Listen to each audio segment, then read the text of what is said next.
La nuit où le phare m'a rendu ma vie.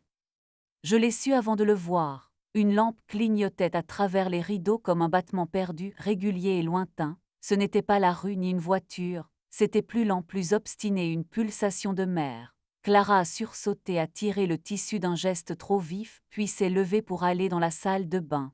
Quand elle est revenue, elle sentait la figue verte et le sel. Pas notre lessive, pas notre lit. Elle a murmuré. Je dors à l'hôpital cette nuit, garde imprévue, et son téléphone a vibré, badge de nuit validé, chu. Je m'appelle Julien, 40 ans, accordeur-restaurateur de piano. Je vis dans un appartement où tout résonne, le parquet, les chaises, la moindre cuillère posée de travers. Clara, 38, urgentiste, des mains capables d'ouvrir une gorge pour faire passer l'air et de refermer une blessure sans qu'elle crie. Nous avons une fille, Zoé, 10 ans, qui parle à ses plantes plus qu'aux adultes et qui prétend que les ficus répondent si on sait entendre.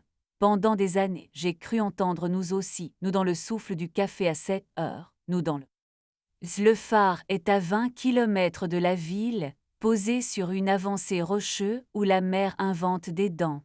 On l'aperçoit par temps clair depuis la colline du cimetière, comme une aiguille plantée dans une toile grise. On n'a besoin de rien savoir de plus pour comprendre ce que je n'ai pas voulu comprendre, que les lumières viennent pour avertir autant que pour guider. Les premiers signes n'étaient pas spectaculaires. Un ticket de ferry plié en 4 dans la poche de son manteau.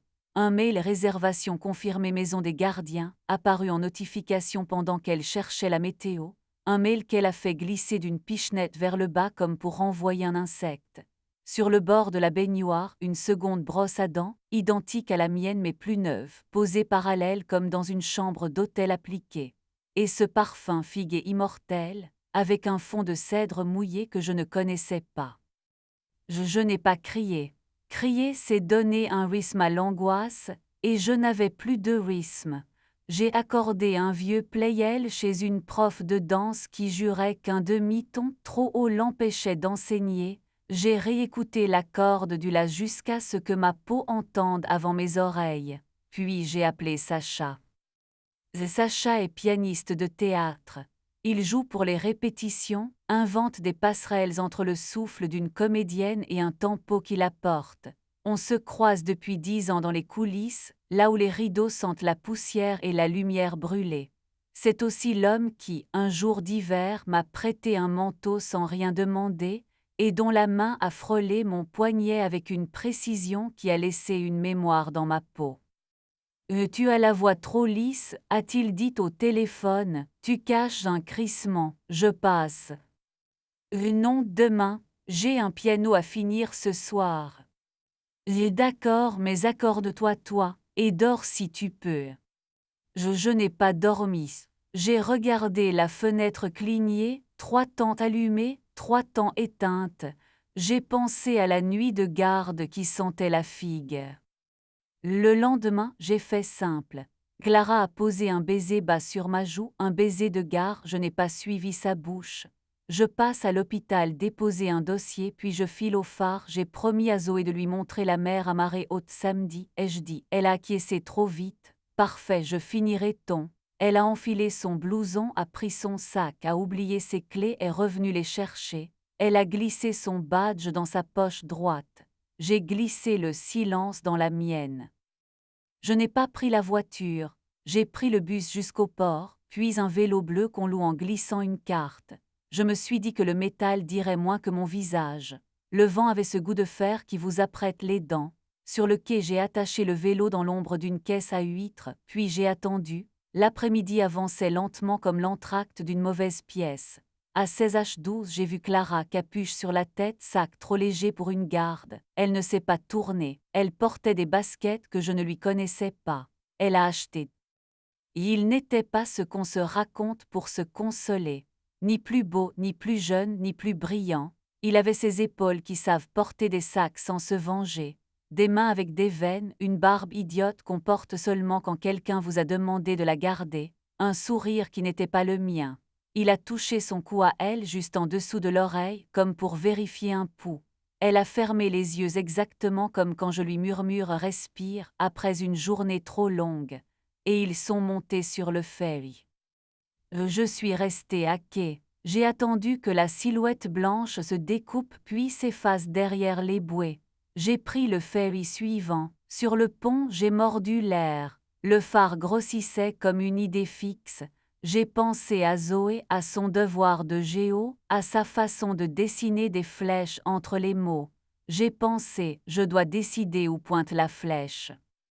À l'arrivée, il y a une buvette, un chemin de planche, la promesse d'un ciel qui ne tient jamais parole. J'ai suivi la trace que tout le monde prend et la branche qui mène aux maisons des gardiens. Deux bâtisses basses, une cour des cordages, une fenêtre ouverte sur des draps blancs. Un rire est venu. Le rire de Clara m'est posé plus bas comme si quelqu'un l'avait accordé dans une autre tonalité. J'ai contourné la cour. Par une fente entre deux volets, j'ai aperçu des mains. Les siennes sur le col d'un pôle, les siennes à lui sur la boucle d'une ceinture. Il n'y a pas de honte à tomber, il y en a à se relever trop vite, je me suis relevé lentement, la porte s'est entr'ouverte, Clara est sortie, cheveux défaits comme après avoir couru, pas comme après avoir dormi. Elle a mis ses mains dans ses poches, puis les a retirées, puis les a laissées pendre. Julien. Je voulais voir le phare, ai-je dit, il éclaire bien. Et ce n'est pas ce que tu crois. Et alors dis-moi ce que je crois, parce que je ne le sais pas. L'homme s'est montré. Il avait gardé sa barbe idiote, ses yeux sincères. Il n'a pas regardé mes poings. Il a regardé ma bouche comme s'il cherchait là un ordre. J'ai senti alors non pas l'envie de frapper, mais l'envie de protéger la partie de moi qui colle au palais, celle qui gère les phrases et les baisers. J'ai posé mes mains à plat contre la pierre. Elle était froide et vraie. Et dans 5 minutes, ai-je dit, je serai sur le chemin du phare. Tu peux me joindre ce soir chez nous si tu veux parler.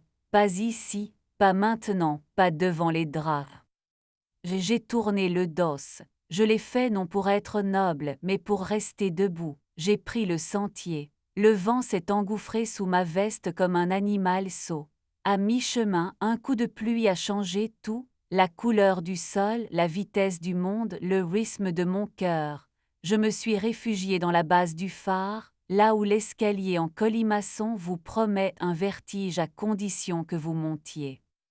Je suis monté. À chaque palier, une plaque mentionne un nom de gardien des années. On sent la sueur de ceux qui ont veillé, leur patience, leur solitude. Tout en haut, la lanterne respirait.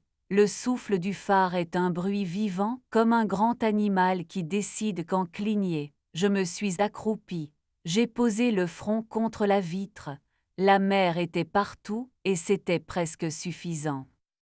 Si vous ne devriez pas être là, a dit une voix derrière moi. J'ai sursauté. Un homme en manteau, badge autour du cou, me regardait sans colère. Je sais, je vais redescendre. Et vous avez mal, a-t-il ajouté en désignant ma hanche. Il a sorti un pansement de sa poche. Les gardiens ont toujours de quoi tenir les morceaux. Tenez, ça ne résout rien, mais ça évite que la pluie s'invite. J'ai remercié, je suis redescendu. Le soir, j'ai dormi chez Sacha, pas dans son lit, sur son canapé dans ce salon où les partitions sont des murs. Il ne m'a pas posé de questions auxquelles je ne voulais pas répondre. Il a mis une casserole d'eau à bouillir, a épluché un oignon, l'a jeté dans l'huile très chaude, et la maison a senti la décision. Si tu veux te taire, tais-toi, a-t-il dit. Si tu veux parler, place la voix au milieu. Si tu veux toucher, commence par tes poignets. Mes poignets. C'est là que le pouls dit la vérité. Je me suis assis à sa table. Il a allumé une bougie, pas pour la scène, pour le calme. Il a posé sa main paume vers le haut, j'ai posé la mienne. Sa chaleur a remonté le bras comme une information. J'ai senti mes épaules descendre d'un cran, mes lèvres se fermer sans serrer. Il a rapproché sa chaise juste assez. Nous avons mangé, nous avons bu un verre, pas deux. Son regard allait de mon visage à la flamme comme s'il accordait quelque chose entre nous deux. Tu dors ici, a-t-il dit. Je te prête un t-shirt. je dors derrière la porte ouverte, et si tu te réveilles, tu me réveilles. Si tu veux qu'on se touche, tu me le dis, sinon je te touche avec la voix. Avec la voix, j'ai murmuré. Il m'a parlé jusqu'à ce que mon corps décide de croire. Il m'a parlé de son premier Steinway, de la corde qui casse à Berlin au milieu d'un Schubert, de l'homme qu'il a aimé trop vite et qui est parti quand il a compris que Sacha connaissait mieux le La 440 que ses peurs. Sa voix m'a tenu lieu de main. Je me suis endormie. Le lendemain matin, Clara m'a écrit à 19h chez nous.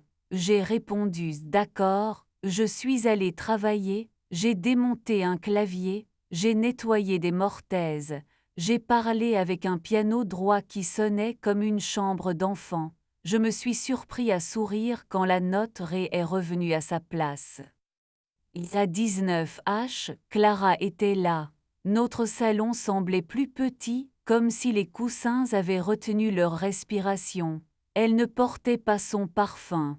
Elle avait les yeux d'après une garde, pas de ceux qui viennent de la plage. Il s'appelle Marin, a-t-elle dit, ça ne s'invente pas. Il monte la météo marine le matin, on s'est rencontrés à l'hôpital un jour d'alerte tempête, il est venu déposer des gilets, je l'ai trouvé ridicule, puis pas, on s'est mis à prendre des cafés, puis des soirs, j'ai aimé sa façon de m'écouter comme une carte. J'ai eu l'impression que quelqu'un me regardait encore comme si j'étais une découverte. Et moi, ai-je dit calmement, je suis devenu un vieux pays connu qu'on traverse pour aller ailleurs. Oh non, Julien, tu es devenu un pays sûr. Elle a hésité, j'ai eu peur de te demander un feu d'artifice. Tu aurais pu, je sais allumer des choses.